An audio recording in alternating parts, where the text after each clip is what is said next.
I'm Jessica Johnson Coe. And I'm Waleed Coe. This is Commerce and Chill.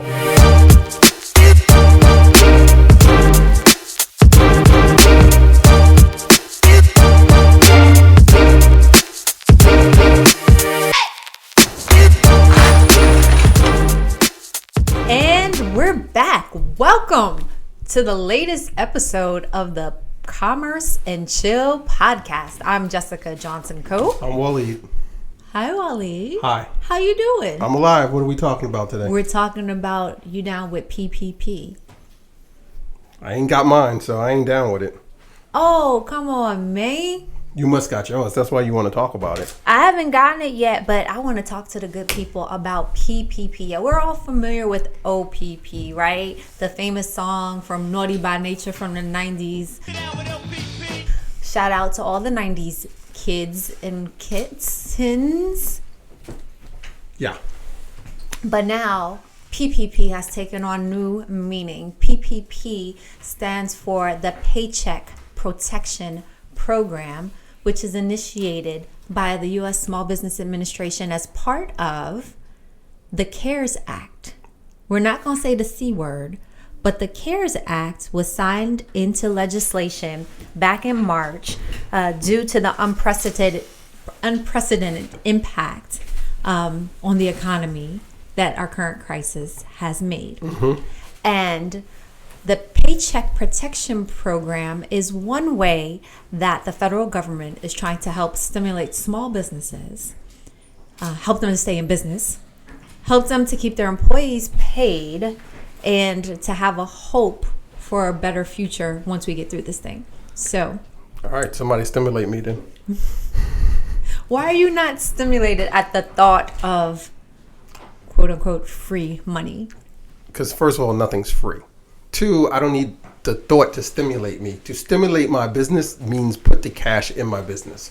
So I don't need the thought of getting PPP money or some cash injection.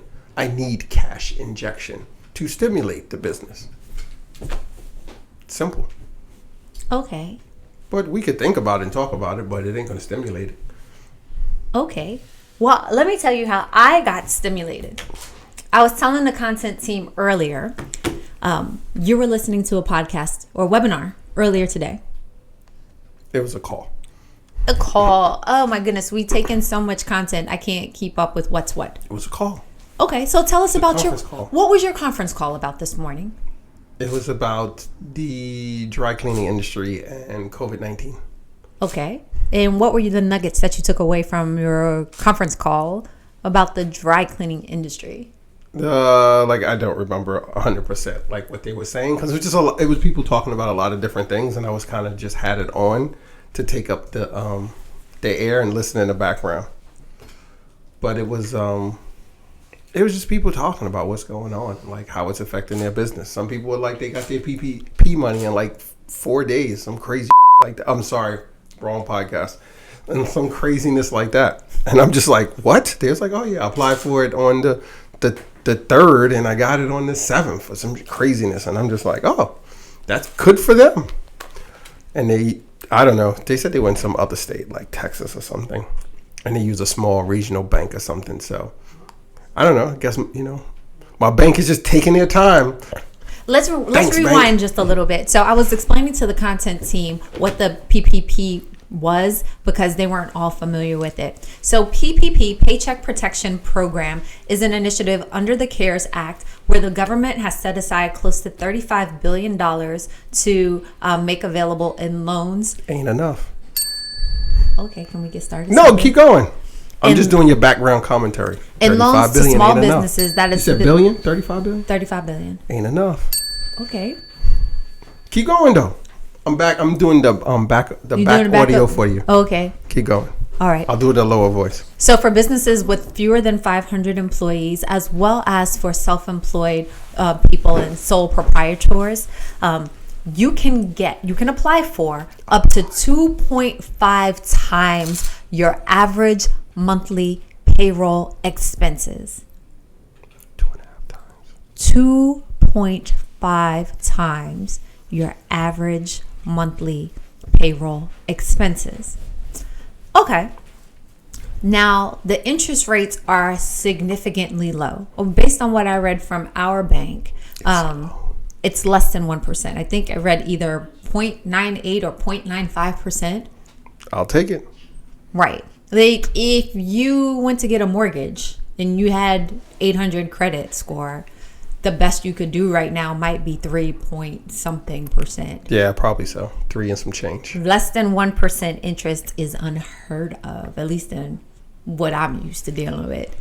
So just the fact that we could have access to money at that type of interest rate helps. Yeah. It helps when you get it. Additionally, the money should be used towards payroll expenses, which include your salaries, your benefits, your healthcare costs, your retirement contributions and expenses. You can also use the loan towards rent or mortgage payments, interest payments on debt. And as long as you use 75% of it towards the qualified expenses, it's forgivable. 75%? I thought you had to spend all of it. Well, whatever. I don't know. Like, I'm just saying. You. I've heard so much stuff. Like, at this point, I'm just like, whatever. I'll read the fine print when they say you have it, and then I'll know exactly what I need. You're supposed to spend at least 75% of it towards those qualified expenses, and then you have to. You're supposed to submit documentation to your banks showing that you did just that. And easy. Then whatever you spend on the payroll expenses can be forgiven.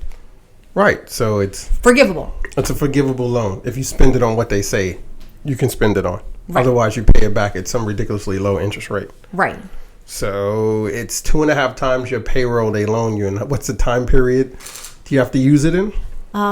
They want you to use it over 8 weeks. So 2 months. 2.5. You said 8 weeks. Yeah. That's 2 months. That's 4 weeks 2 in a months. month. But I'm saying you get 2.5 times. I know, but I'm just saying. Oh, well, you only have to spend 75% of it? At least. Well, that's a no-brainer. I encourage everybody, take out the Paycheck Protection Program. Hey, can you send me the money? Okay, so Mr. Cope is waiting to get his PPP check. PPP people. PPPP. But let's put that into perspective, right? So the goal of the government is to make sure that, number one, people keep getting money. That is, employees keep getting paid. Right. Even if it's just for another 8 weeks, right? I heard you say not enough. It ain't enough. It ain't enough, but it's something to get started. But I'm saying it's not even enough to give to every business. But every business is not even going to apply. That's the sad part. Well, whatever. I heard some statistic. They said by like April 17th, they were going to be out of whatever this first amount of money for PPP is anyway. And everybody hasn't even gotten theirs. But think of it as like the business lotto. Nah, it's just not a lotto. It's like, I'm not thinking of it as a business lotto. They said if you're a small business, you could apply for PPP. So if I apply first day or apply 10th day, every business should get it. It's not first come, first serve for PPP. It's you need it, you apply for it, you spend the money according to the rules, you don't pay it back. If you don't, you pay it back. There should be it should be, I put my application in 3rd, I get processed 3rd. I put it in 25th, I get processed on in 25th in line. It's like when I call into the customer support line, you are number 13. I got to wait for 12 people in front of me. I don't understand what the problem is. So there are many life lessons around PPP. And I was talking to the content team and I tried to illuminate some of those life lessons, right? So I'm waiting to hear this. So we bank because I'm salty right now. Go ahead. We bank with more than one bank. Yup. And we have, which will remain nameless because I don't want to drop no fire on nobody right now. But go ahead. Don't drop any fire because your check is in transition. No, transition. I don't need a check in transition. PPP now. PPP. They said it's live. Here's my application. Oh, you want these documents? Here you go. No problem. Oh, you need this too? Here you go. No problem. Okay. You need a DNA sample? Here, no problem. Okay, what else would you like? Oh, we're good. We'll follow up. So here I'm waiting. are Waiting. 3 lessons. Waiting. 3 lessons from Still PPP. Waiting. Hold up. Let me check my account real quick while you talk. The lessons. Go ahead while I check. The first lesson is relationships are so important. Get that banking app. One of my besties works at a large Nope, not there yet. U.S. bank, and we've been talking about the experience applying for the PPP. And after the first day, she came back and told me, Still waiting. "Yes, you're still waiting because the computer infrastructure is outdated." Hey, listen, I hear it, but you know what? I get 0 passes as a small business owner when it comes to any rules, regulations, or requirements that we need to meet or submit by a deadline, or they give me a fine, or they say you get this penalty, and blah, blah, blah. So are we in unprecedented times? Abso-freaking-lutely. But at the same time, it's not like somebody just said, tomorrow, PPP. Somebody sat somewhere, drafted it, thought about it, came up with it, and said, this is how we're going to do it. This is how we're going to roll it out. You're telling me that there are institutions out there who make billions, if not trillions of dollars a year, and they can't figure out how to get an online application, and I upload the documents, and then I submit it, and you tell me whether I'm approved or not in a reasonable amount of time? Hell no, because if I wanted to go to a bank for a loan or a mortgage right now and apply online, they'd be like, in 3 days, you're approved, or you get pre-approved. Like, I know. The president has made clear, we want to get this money quickly into your hands. So part of the lesson They're is waiting. that you need to understand the systems.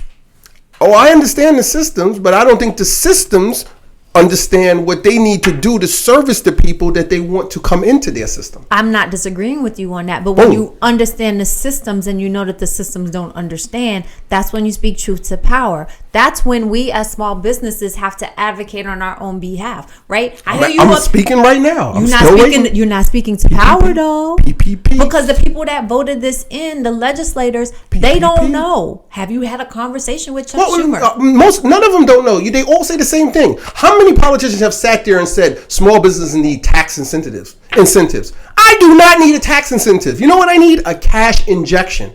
Tax credits does not help a small business get from pay period to pay period, weekly or bi-weekly, because the tax credit comes at the end of the year. By the end of the year, the small business could be gone. Poof, vanished. I don't need tax credits at the end of the year. You want to do me a favor? Politicians, give me tax credits and a cash infusion. Give me both. That would be awesome because I could use the cash to stimulate my business and to pay payroll and to buy the goods and supplies we need to our clients pay. Some of us, want to net 30, net 45. So we don't see our funds from the client until 30, 45 days. That's if they pay on time. We now need to execute. We need to get money to small business and American workers, and that's what we're doing. And now, how many clients are paying because they might be stricken by this whole COVID-19? No, some of them just using the excuse. I'm not disagreeing with you on that, but I'm saying, like, some of them, they're not right? How many of them are closed? Like, there's clients that on the commercial side that we service who are closed right now, right? And they still have an outstanding invoice. I ain't seeing that until they open back up. When will that be? I don't know. June, July. Nobody knows. Just for the record, you don't need to open your doors to send me check. ACH. No, but I'm just saying if it's they say, oh, listen, our finance people are all at home. Like, they're not working from home. We've totally, like, some of the clients have totally shut down. It's not like, oh, like, this whole work from home, that doesn't work for everybody. Like, every business can't say everybody go work remotely. It just doesn't work that way. We can't do that at the box. Understood. Everybody working from home. Understood. We're going to clean people's clothes at home. Understood. Some of the people, though, that are watching and listening, they want to see a positive spin. It is positive, but I'm not being negative. I'm talking realistic. So you're talking about the elected officials. Elected officials, I don't need a tax. That's all you hear them talking about. Oh, you're going to get this tax credit or tax incentive. No, So do you want the lesson? No, sir. No, Do you ma'am. want the lesson? I'll take the lesson. I'll The also lesson take is, the PPP it don't help for too. you to tell me, it doesn't help to say it into the microphone. If you don't advocate to your elected officials, then shame on you. Okay. I'm telling them now. They're not going to come to When's you. the last You gotta time go what? to them. When's the last time you reached out to your electeds? It's been a minute. And that's why you don't have your PPP. No, like, look, first of all, I sat on the community board in our neighborhood for like 10 years. You talk about a disconnect? Disconnect? How many elected officials make rules and regulations for small businesses here in New York City who have ever run a small business, owned a small business, or worked in a small business? How many? I'm sure the number is very small. But the rules and regulations they put out on a regular basis affect us. How many of them have had focus groups and they bring in small business owners from a variety of business and say, listen, this is what we're thinking about doing. I want to hear your feedback. 100% unadulterated truth about how this would impact your business. Nope. Right? But who do they go to? They go to the people they know. They go to the people that call them. They go to the people that email them. They go to the people that write them checks. So that means small business owners. Those are not the small business owners that's out here like trying to survive. I respectfully disagree with you. Nah, and if the ones they talking to, it's a small group. They not talking to enough. It's just like how many times you hear when they talk about the polls, right? They say, "Oh, we did an exit poll, we did an opinion poll. This person is leading in the polls." They talk about that with the presidential poll all the time. I lived in New York all my life. I've yet to get polled. When does that happen? Because you don't answer your phone. No, and they don't call me. Of course. I do answer my phone. They don't call. And when they're a telemarketer, I hang up. They don't poll me. They say, oh, today at the exit poll, so-and-so is in the lead. When has, like, I want to meet someone in New York City who's been polled, right? But then when they talk about the polls, what do they say? In Iowa or Ohio. What? Sorry, Mr. Does that represent the demographic of the majority of people that live in New York City? Like, New York City is a big city. People of all diverse backgrounds but and New York experiences. City is not representative of the entire nation. No, but how about you do a poll in different places where there's a lot of people? That's not the topic for today. Okay, well, PPP, what's the lessons you were talking about? So the lesson is, number one, you have to advocate for yourself and your business, and you can't wait until you're in the fire to, well, as I heard somebody say, they wanted to wait until the whole frame of the building was on fire before they called the fire department. You can't wait until the whole frame of the building's on fire to call your electeds. You need to build relationships with your electeds as soon as possible so that they know who you are. So when you say, I didn't get my PPP, they can be like, oh, snap, Jessica, we got to get you your PPP because you got a lot of security guards. Yeah, but they don't have nothing to do with it. They do have something to do with it. The bank has something to do with it. The bank directly, the paperwork is submitted directly to your bank. And the bank is processing PPP. It's a straight loan through the bank. And then the SBA backs the bank on it. The banks still. The question is, why are the banks taking so long to process some of them? Lesson number 2 is understand the system. Okay. Because part of the bank's bottleneck is because the SBA has an antiquated background system. The infrastructure, the technology infrastructure that the SBA uses is out of date. So banks. That goes back to what I said before. So banks are literally having to manually input applications well, into the SBA if that's system. true, shame on SBA. Because how in this day and age you don't have a viable platform to submit documentation, digital documentation? If small business is not important to whomever's in the administration, oh well, there you go. You're not going to put the money SBA, in small business, it's not important. That sounds like an oxymoron to me. How can you not smartphones? People use them. How do you not have an infrastructure to support inputting of data? We have bad infrastructures across the board. We have transportation infrastructures that stink. We have financial infrastructures that stink. We have technology infrastructures that stink. But part of what enables that is that we don't hold our electeds accountable to put the money into the places that are going to shore up these infrastructures. I'm not agreeing or disagreeing with that. All I'm saying is there was a problem. A pandemic. There was the solution to say businesses will get PPP, right? We've heard feedback from lenders, community banks, regional banks, and we spent the last 24 hours making this system even easier. That was one of the solutions. So if you decide to do that, what is going to be the plan to make sure it gets implemented? And this goes to what we always talk about, right? I talk about execution. Right. Somebody came up with a great idea, PPP, but listen, ideas suck. Execution is everything. So where's the execution to make sure, how come people, didn't they just start rolling out people's stimulus checks? Did you get your stimulus check? Today. Okay. Right. But I'm just saying. Some people not going to get theirs till May or June. Right. But hey, I'd rather get my PPP money from my business than get a stimulus check in my personal pocket. And that's word is bond. Like, I'd rather get for the business, because the business pays other people in the community. Like, a stimulus money in my pocket ain't doing jack. You know where my stimulus money is going? Right into the business. Right? Like, people, like, PPP is more important than stimulus. But the point is, we talking about stimulus. How are we one of the greatest nations in the world, and something so simple as giving away money has got to be the easiest thing in the world to do? Like, look, I've got money here, free. Giving away money is easy. How do we not get it right? How does it take so long? And how come people who have applied for it in a shorter amount of time than people who are first in line have received it and others haven't? That's the ideas of crap. Execution is everything. $35 billion question. $35 billion. But the issue is, even if it's not enough, how do you benefit from it? How do you position yourself, your businesses, your family, your community, your employees to benefit best of PPP? So this comes the third lesson. Well, okay. Lesson 3.5. 3.5. I'm ready. So when you were waiting on your call this morning, I was eavesdropping. Zero privacy. Somebody remind me to close my office door next time. You see the space between us? That's the equivalent of his office door. Closed.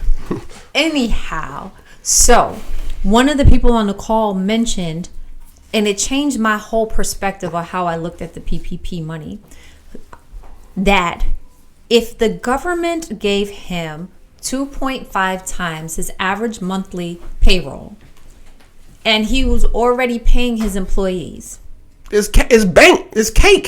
It's cake.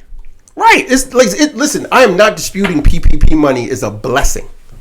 But wait, let's slice into that cake, because some people out there who are business owners or who are self-employed may not be connecting the dots, right? If you were already going to pay your people, if you already had that money accounted for, and now the federal government gives you 2.5 times the average monthly payroll expenses that you were already going to spend, now you have cake with which you can do what? You can do whatever you want. Like, legitimately, for the business. Like, don't go buy a new car. Like, don't go get a Benz or something like that. Like, legitimately, hypothetically, if 2.5 times your payroll is $100,000, take the $100,000 and put it back into your business and freaking 2-3x it during Corona. So then what if you had that hypothetical $100,000 to put back in your business? How would you use that? So let me take a step back before I talk about what I would do with 2.5 times.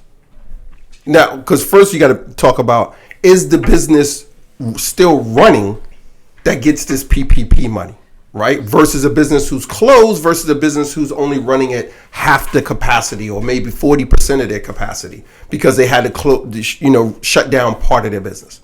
So the reason I'm salty is because about PPP. We're laughing and joking and we're talking or whatever. Getting the PPP money is one thing, right? And we happen to be in a different position than some businesses because our businesses are listed as essential. But just because you're listed as essential doesn't mean everything is all fruit and red and rosy for you also. Because there are essential businesses who are open and still seeing no business. There are essential businesses who are open and business is kind of like normal for them. And then there are other essential businesses who are killing it because what they do is in very high demand right now. Like someone who makes gloves and masks, like their production is probably mapped out for the next 2-3 months for them to meet their quotas, right? So I'm salty that the frustration is there are businesses who are literally waiting for PPP money to come into their account because that's their only lifeline to make it to June or July or whenever they decide they're going to flip the switch. And let's be clear, the economy coming back on ain't flipping the light switch. This thing is more like opening a valve. Right. You opening a big valve and you're slowly turning it and the water slowly. This is a big pipeline that's got to be opened back up. It's easy to close that pipeline, but it ain't easy to open it back up.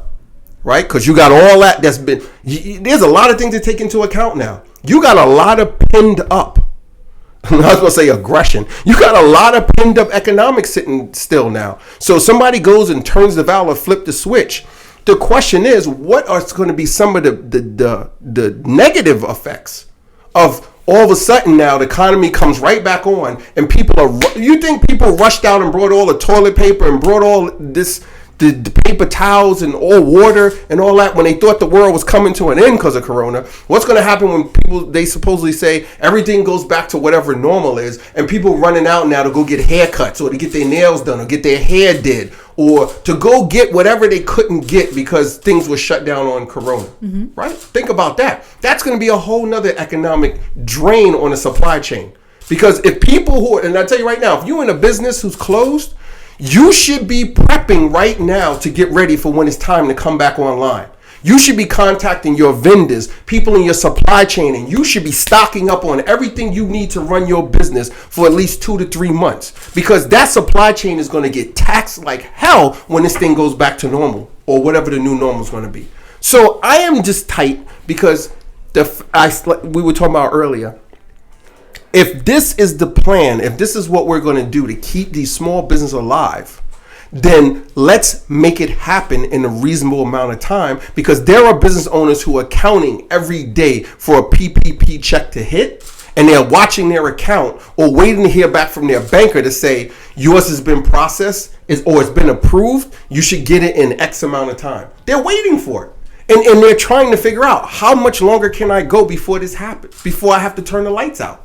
Right? I saw some statistic today that talks about, well, I don't even remember what the number was, but they were just like, there's only, there's a certain amount of time before this next group of businesses are like, I'm done. Like, I ain't coming back from this. And now, like, I'm hearing all these numbers now about how many small businesses there are in the United States. Like, well, let's be clear, ladies and gentlemen, these small businesses have always been there. But just like low wage or hourly wage workers that weren't getting much respect in the past, now you see how important these small businesses are to the economy. I hear the politicians talking about senators, the city council people. They're like, small businesses. You know what? Small businesses have been the backbone of this country forever. Ever. Forever, forever, ever, forever, ever. Forever. Ever. EVER.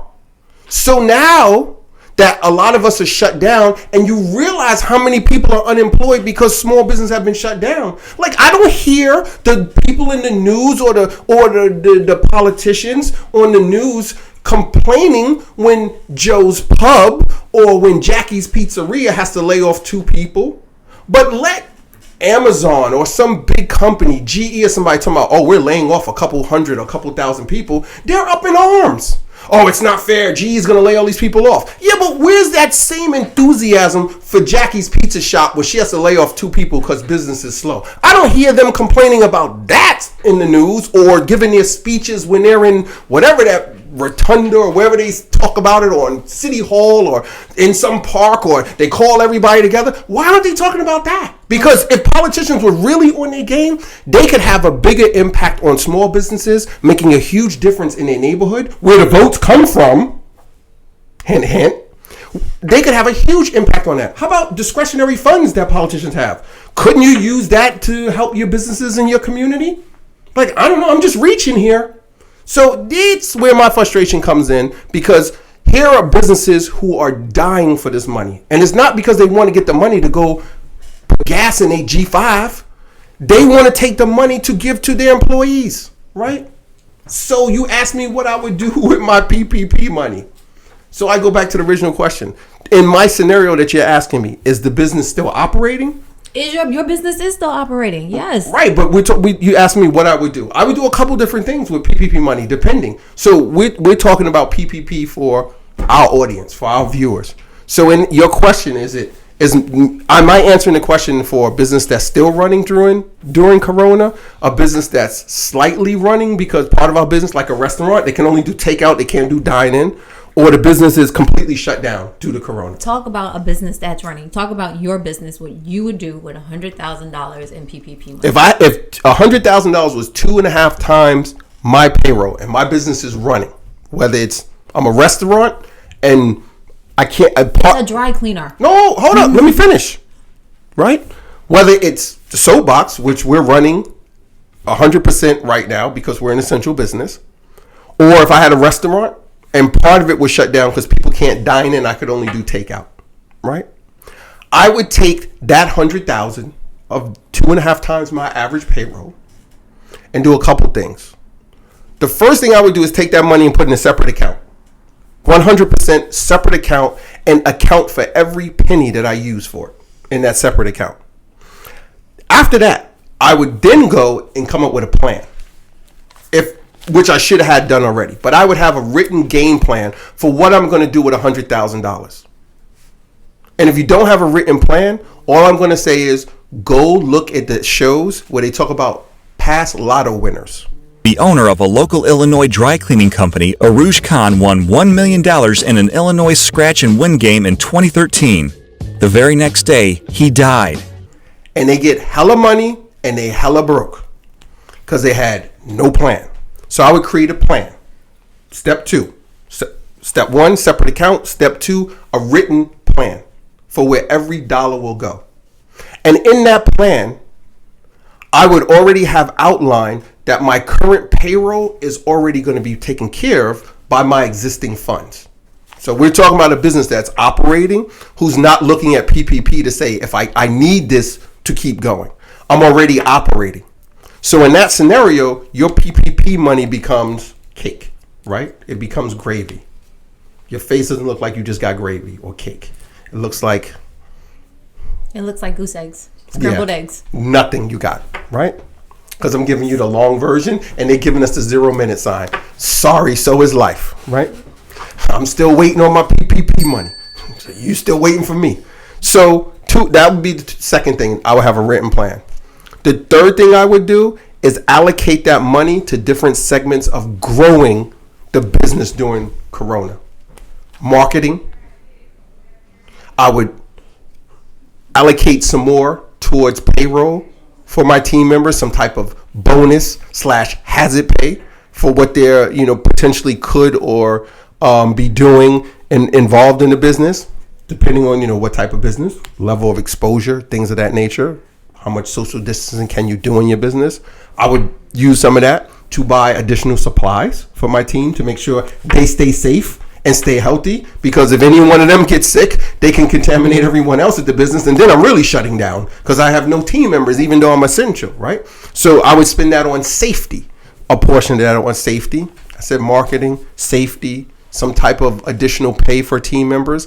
And then I would go back and look at any crazy ideas that we had on the books in the past that we wanted to implement in the business, but at that moment we either didn't have the funding or we just felt it wasn't the proper time. And I would allocate some of that money towards some of those crazy ideas and launch them now while people are still home and their attention is glued to their devices because they've got nothing else to do right now. Zero. Thank you. No, thank you for your patience. All right. And everybody else.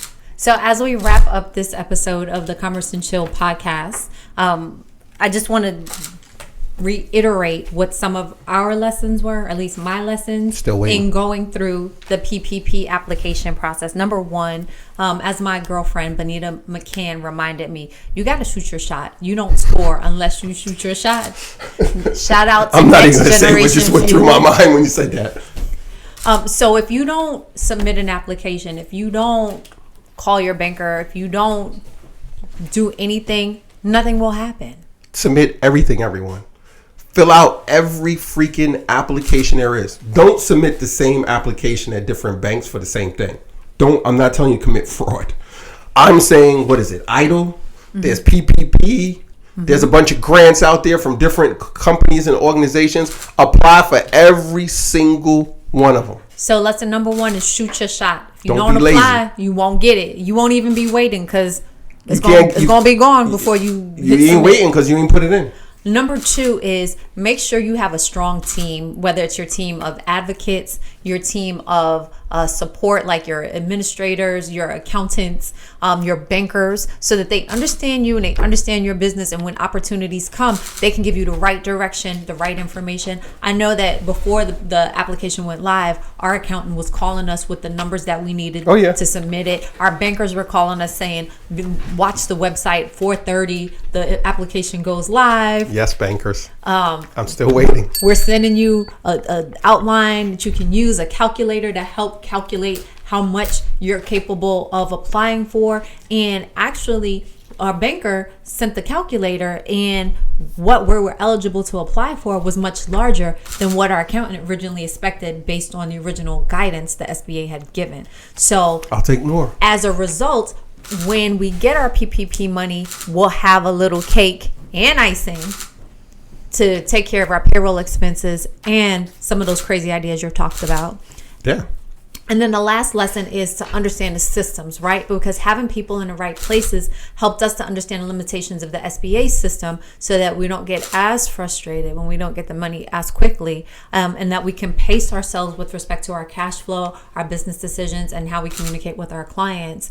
And lesson 3.5 is you have to advocate on your own behalf. When you understand the system and you can tell your story, then you put the politicians, the electeds, the people in power on notice that you're not just going to sit aside and wait, that you have expectations and that you're going to hold them accountable until that PPP money is in your account. So those are our PPP lessons. Apply, get your money, shoot your shot. Thanks for checking in with Commerce and Chill, where we have the intersection of entrepreneurship, business, and love. Get your money, get your cake, shoot your shot, and we hope to see you on an upcoming episode. Don't forget, subscribe, rate, leave a comment, tell your granny and Neil, and come back for more. We appreciate you. We love you. We'll see you soon. I'm still waiting.